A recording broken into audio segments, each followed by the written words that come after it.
coming in today, and talking to me about Evan. Well, thank you, Larry. I understand it's a great Chicago tradition to have these parent-family conferences. Words cannot capture how often I have had a conference with the University of Chicago parent. And I'm looking forward to your accolades about Evan. Well, I have to tell you there's a bit of concern. Oh, really? Yes, which is why we appreciate your support. You shouldn't be really worried, but there is a sense that, well, I need to tell you that on Evan's last paper, the paper registered only 43.4 on a Parsons index that we use here to measure writing. And that goes up to 500? 100. 100. Oh, that's not as bad as I thought. But you see, we use this index of various semantic, syntactic, and pragmatic measures to predict how many English-speaking adults would be able to make any sense of his papers. And the goal is? Well, of course, the goal is as low a number as possible. 1 in 100 or something along that line.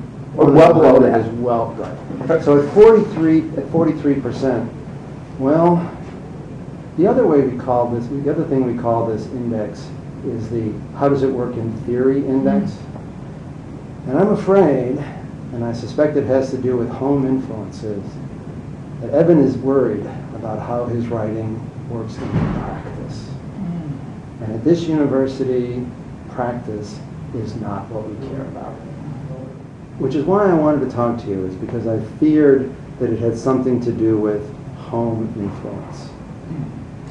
Well, it may. But I have to tell you, while I feigned that I was surprised that Evan was not doing well, we've had some concerns too.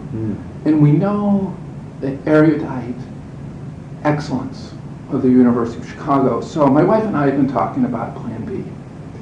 And we think there's a school of more modest abilities out on the East Coast that might be an alternative, kind of a backup, if you will. I think it's called Harvard. I can tell you that my immediate concern that you should know is that Harvard's classes ended on May 6th, which is a measure of the, well, let us say lack of seriousness. Because as you know, Chicago classes will be continuing through early June.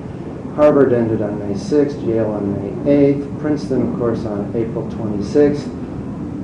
I think the problem lies more